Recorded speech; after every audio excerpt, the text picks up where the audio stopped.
नमस्कार साथियों, स्वागत है आपका आज के एपिसोड में। जैसा कि आप देख सकते हैं कि वियॉन में एक न्यूज आती है कि इस साल के अंत तक ला नीना वापस आने वाला है और इसका असर क्या होगा कि भारत में सर्दियां जो है हर बार से ज्यादा बढ़ जाएंगी। तो आगे बढ़ने से पहले हम ये देख लेते हैं कि इस पूरे एपिसोड में हम किन किन मुद्दों पर बात करेंगे। सबसे पहले जानेंगे खबरों में क्यों है, खबर में क्या कहा गया है। उसके बाद हम जानेंगे एल नीनो की कंडीशन क्या होती है, ला नीनो क्या होता है, साथ ही इसका जो है भारत और अन्य देशों पर क्या प्रभाव पड़ेगा, और अंत में हम देखेंगे इससे संबंधित एक अभ्यास प्रश्न को जिसका उत्तर आपको हमेशा की तरह कमेंट बॉक्स में देना होगा। तो चलिए फिर बिना किसी देरी के शुरू करते हैं। तो हाल ही में IMD यानी भारतीय मौसम विभाग ने एक चेतावनी जारी की जिसमें ये कहा कि ला नीना जो है इस बार वापस आने वाला है और 50% से अधिक इस बात की संभावना है कि ला नीना जो है इस साल के अंत तक वापस आ सकता है। इसी के साथ ये भी कहा गया है कि भारत में जितनी हर साल ठंडियां पड़ती है उससे ज्यादा इस बार पड़ेगी।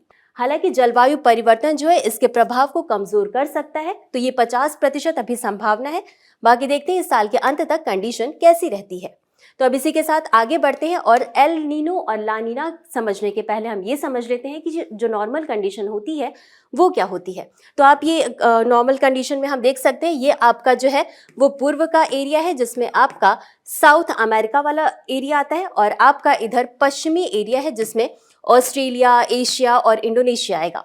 अब यहाँ पर है ट्रेड विंड यानी कि व्यापारिक पवन। तो इनकी गति क्या होगी, इनकी गति होगी पूर्व से पश्चिम की ओर, ये आप देख सकते हैं। अब यहाँ की जो गर्म हवा होगी, जो गर्म जल की सतह होगी, अब वो सारी इधर की ओर जाएगी और यहाँ पर जो जल का टेम्परेचर है वो गर्म हो जाएगी। तो जब यहाँ पर गर्म टेम्परेचर होगा तो यहाँ पे बनता है आपका लो प्रेशर और यहाँ पर साउथ अमेरिका वाला जो साइड है यहाँ का जो टेम्परेचर हो जाएगा वो कम हो जाएगा। तो और यहाँ पर बनती है हाई प्रेशर की कंडीशन और जब लो प्रेशर की कंडीशन बनती है तो यहाँ पर आपकी बारिश की स्थिति देखी जाएगी और यहाँ पर होगा आपका सूखा की स्थिति। अब आगे बढ़ते हैं और समझ लेते हैं कि जो है कि एल नीनो की कंडीशन क्या होती है। तो सबसे पहले आपको बता दें कि एल नीनो को जो है वो क्राइस्ट चाइल्ड के नाम से भी जाना जाता है और ये जो स्थिति है वो लगभग 2 से 7 वर्ष में घटित होती है। तो ये जो पूरी इसकी कंडीशन होती है उसको हम समझ लेते हैं। जैसा कि हमने पिछले मैप में देख लिया कि ये आपका इक्वेटर हो गया, ये आपका ऑस्ट्रेलिया यानी कि पश्चिमी भाग हो गया और ये आपका जो है वो पूर्वी भाग हो गया और ये वाला जो आपका एरिया है वो प्रशांत महासागर का है। तो अब इसमें क्या है, नॉर्मल कंडीशन के जस्ट विपरीत होता है। नॉर्मल कंडीशन में आपका क्या था कि जो व्यापारिक पवनें हैं, जो ट्रेड विंड्स हैं वो आपकी पूर्व से पश्चिम की ओर चल रही थी। लेकिन अब यहाँ पर क्या होगा कि यहाँ जो ट्रेड विंड है वो आपका पश्चिम से पूर्व की तरफ जाएंगी। तो ऐसी स्थिति में क्या होगा, ऐसी स्थिति में होगा ये कि यहाँ का जो गर्म वाला टेम्परेचर था, जो गर्म जलधारा थी, जो गर्म पवनें थी वो इधर की साइड जाएंगी और यहाँ पर जो होगा आपका ये वाला जो एरिया है वो ठंडा हो जाएगा और इसी के साथ यहाँ पर आपका बनेगा हाई प्रेशर का एरिया। अब यहाँ पर सारा टेम्परेचर जो है यहाँ का एरिया का गर्म हो गया। क्यों? क्योंकि यहाँ से गर्म पवनें इधर आई हैं तो यहाँ पर बनेगा लो प्रेशर का एरिया। अब जब यहाँ पे लो प्रेशर का एरिया बनेगा तो यहाँ पर ज्यादा बारिश देखने को मिलेगी, ज्यादा मानसून देखने को मिलेगा और यहाँ पर हाई प्रेशर का जो एरिया बना यहाँ पर सूखा की स्थिति देखने को मिलेगी।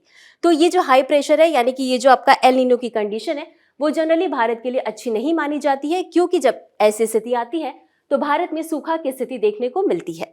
अब आगे बढ़ते हैं और समझ लेते हैं ला नीना के बारे में।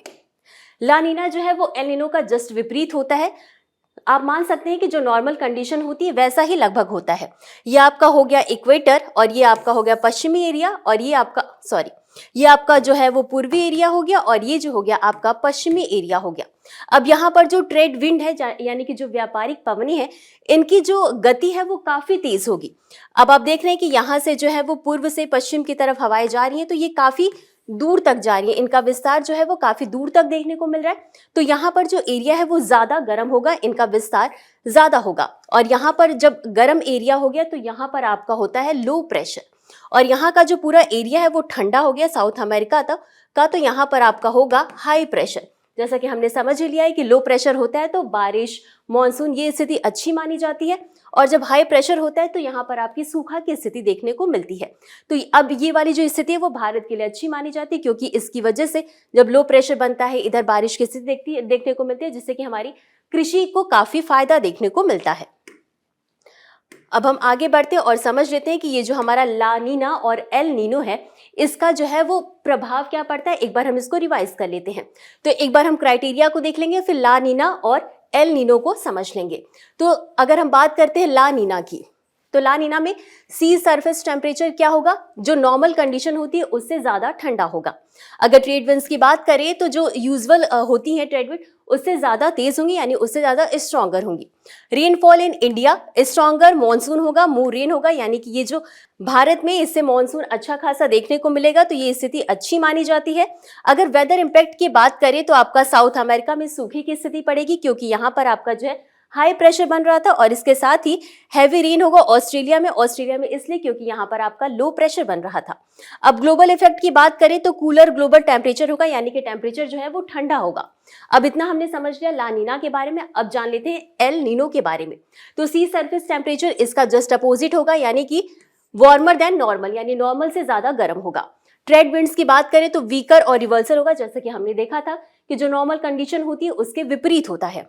रेनफॉल इंडिया तो वीकर मानसून होगा, लेस रेन होगा। क्यों? क्योंकि यहाँ पर हाई प्रेशर की स्थिति बनती है, तो इसकी वजह से सूखा की स्थिति देखने को मिलती है, और ये स्थिति हमने देखा कि अच्छी नहीं मानी जाती है भारत के लिए।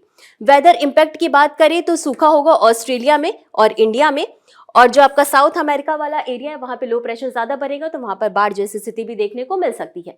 अगर ग्लोबल इफेक्ट की बात करें तो वार्मर ग्लोबल टेम्परेचर होगा, यानी जो टेम्परेचर होगा ग्लोबल स्तर पे वो आपका ज्यादा गर्म होगा। तो ये था हमारा आज का पूरा डिस्कशन का टॉपिक, जहां पर हमने ला नीना और एल नीनो के बारे में विस्तार से समझ लिया। तो अब बारी है इसी के साथ आज के अभ्यास प्रश्न की। तो ये जो हमारा प्रश्न है वो आपके यूपीएससी के एग्जाम में 2011 में पूछा गया था। तो एक बार ये देख लेते हैं प्रश्न क्या है। ऑस्ट्रेलिया में हाल ही में आई बाढ़ का कारण ला नीना माना जा रहा है। ला नीना एल नीनो से किस प्रकार भिन्न है? आपके ऑप्शंस हैं। पहला, ला नीना की विशेषता भूमध्यरेखीय हिंद महासागर में सामान्यतः ठंडे समुद्री तापमान से होती है, जबकि एल नीनो की विशेषता भूमध्यरेखीय प्रशांत महासागर में असामान्य रूप से गर्म समुद्री तापमान से होती है।